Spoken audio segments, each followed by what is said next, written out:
One thing I'm noticing a lot recently is on the two dualities of physical and the energetic.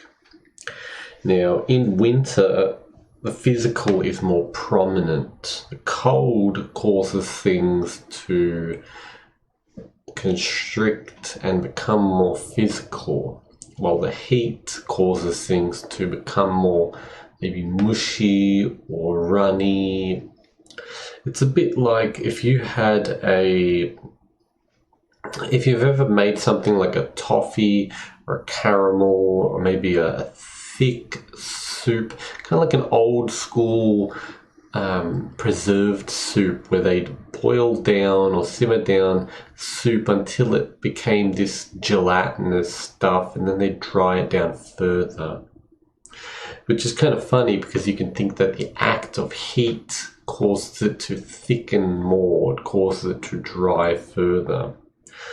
But if you let it cool, it will harden more, depending on what's inside of it.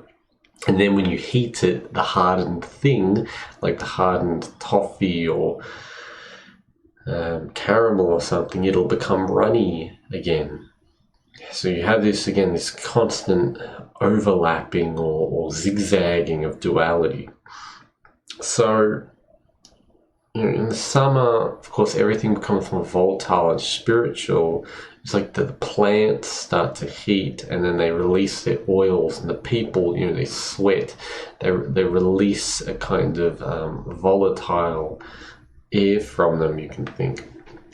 And if you look at a person's body, the body is in different states depending on the state of the spirit, the internal kind of energy of the soul of the body. Different things, but relating things. So if someone is in a bad mood or they're sick, you'll see it in their body. Their skin won't look very good. They won't sound very good. The voice is a spiritual thing. But of course, the same way that the violin is different from the cello because of its size and the thickness of its strings, and because of the physical change of the body, physical change of the strings, the cello produces a different sound than the violin. The saxophone can come in multiple different versions. There's a saxophone which is higher pitch and it looks like a clarinet or an oboe. It's just a tube, while you have a big bass saxophone with a large, thick, kind of that like S shape or that curving shape, the big bucket shape of the tube. Again, the physical structure of the saxophone changes the sound. Of course, the material that it's made out of as well changes the sound. But you can have a person playing it that might be more happy or might be more sad, or might be more energetic, quicker, slower. So again, this takes us back to the energy world, because the sound coming out of it is part of the energy world. It's non-physical.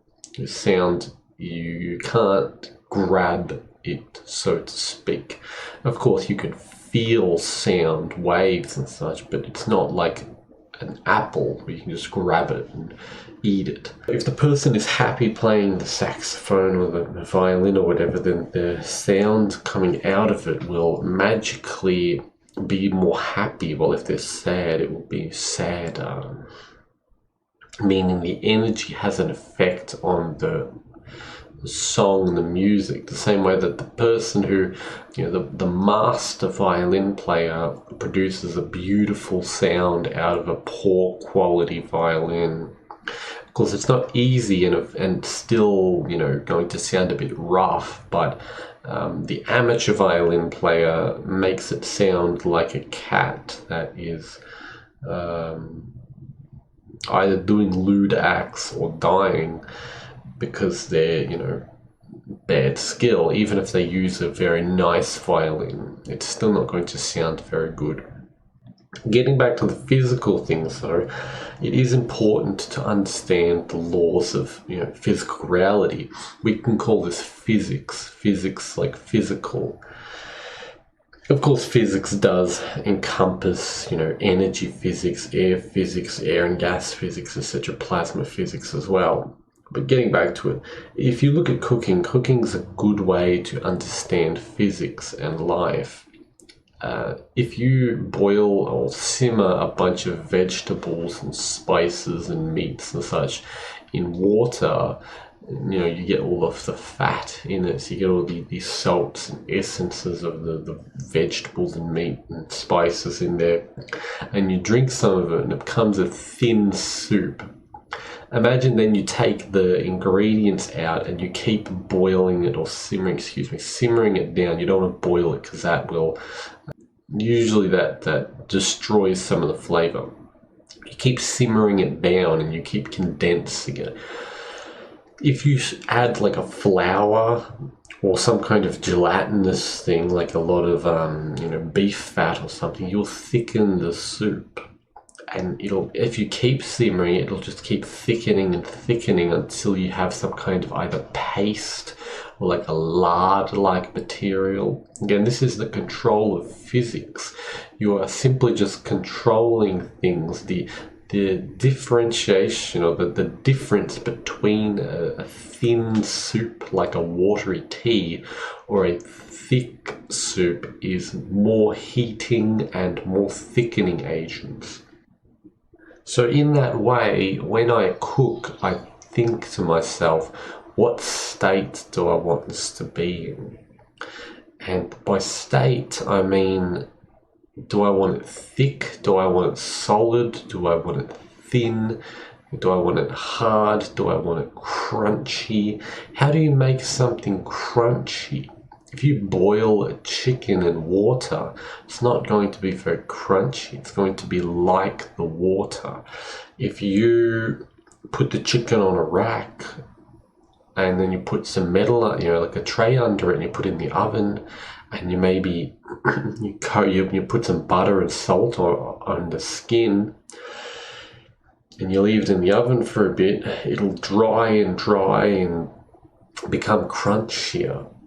If you instead you put that chicken on a tray, on like a dish, and then you put some foil over it, and you maybe put a little bit of water on it, and you slowly cook it over 2 hours, it will become more moist. It won't be very crunchy. It'll become more gelatinous. The skin will. It's a difference of opinion, a difference of what you want to eat. Different seasons you want to eat different things.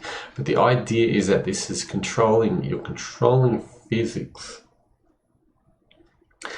You might think, how do you make a sauce? Sauce is just thickened liquid. It's just water with, maybe you make a tea out of herbs or flowers or something, and then you add sugar, and then you thicken it with, again, I said flour and I meant like the actual tea, like tea flowers, like flowers of a plant. And then secondly, you thicken it with flour, and I mean the flour of grain. So yeah, you make a tea out of, plant flowers, and you thicken it with the flour particles and such, of a grain, crushed grain, and that'll thicken it into like a sauce, or just sugar, adding lots of sugar or a syrup again. So you're controlling the physical state. And where does the energy come into this? Well, again, whatever you emotionally feel and mentally thinking, you will affect what you're making in that kind of way, which is why you start to burn things when you are not, when you're stressed or you're depressed, or you could be under psychic attack. I've had that where like the oil of a pan will just splutter and just get everywhere. So that, of course, it influences, what ingredients you want to use. So you're influencing the physical through the energetic and spiritual, which is a very minor form of magic. changing an old recipe maybe, or maybe you eat something the same way every day or every week and you change it up a little bit through the injection of magic, of mind, creativity, etc., which changes the dish. And if you understand occultism, then you know that there is a science to the non-physical as well as physical. There is kind of metaphysics, so to speak, and some people get mad or sad because you're quantizing, you're capturing and restraining and restricting, things that seem magical and creative and all this stuff, and it doesn't devalue these things. That's the thing. There's only a certain amount of colors, and there only will be a certain amount of colors, assuming reality doesn't change. And that's not a bad thing, but eventually you will figure out all of the colors, and you should. But going on, to understand a kind of metaphysical concept is you have a circle and you cut the circle up into multiple pieces depending on a number, like pieces of pizza, 8 slices of pizza, and you attribute to each of these slices of a pizza different elements, which is what the idea of the 4 elements, the 7 planets, the 12 zodiac, etc., etc., the 8 Bagua angles is all about. And through this you can kind of be a little lazy and be like, all right, well, I want my food to have this particular taste of the water element or the fire element. That's kind of a lazy way to to do the spiritual, energetic part, and that influences the physical. And of course, the fire element's much more crispy, crunchy. The water element is soft, fatty, boiled, slow cooked, etc. Earth element is like heavy amounts of grains, use of bones in the cooking, darker meats. How do you apply this to your own life? Think of what you do, and then think that there is like a science or a physics to whatever you're doing. And, once you learn it, you will learn the rules and learn the ways to do what you want to do.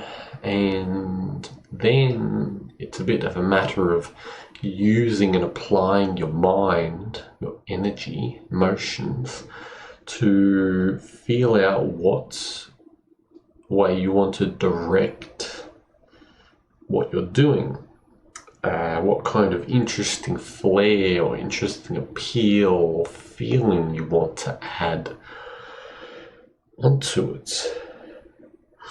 And that directs it. But you also need to learn the rules, which is if you're doing art, you need to learn the perspective, the colors, the lines, the anatomy, the classical stuff, the classical music. You're cutting up wood, you need to learn how to cut wood, how to use your tools correctly, how to, that if you do this happens, if you do that happens. You've got to learn the physics of it. And after you learn the physics, it's a bit half and half. You can kind of do what you want when you want, but eventually you start to see, well, all right, I want a table, but I want the table to be like a circle table, and I want it to have 3 legs or 5 legs, or and I want it to be this color, and I want it to, I don't know, you put gemstones on it or something, make it kind of weird, or LED lights. Let's make some interesting table using your creativity. But ultimately you know how to do that because you know how to make the table. You know how to manipulate physical structures in a way that works. So anyway, I'll leave it with that. Yeah, things can be a measure of degrees, just like I said, the soup the tea, the sauce, the toffee is all the same thing. It's just thickened, added more fat or more filler or something, you know. So life's a little bit like that, measure of degrees to some extent. To some extent. Anyway, that's all. Goodbye.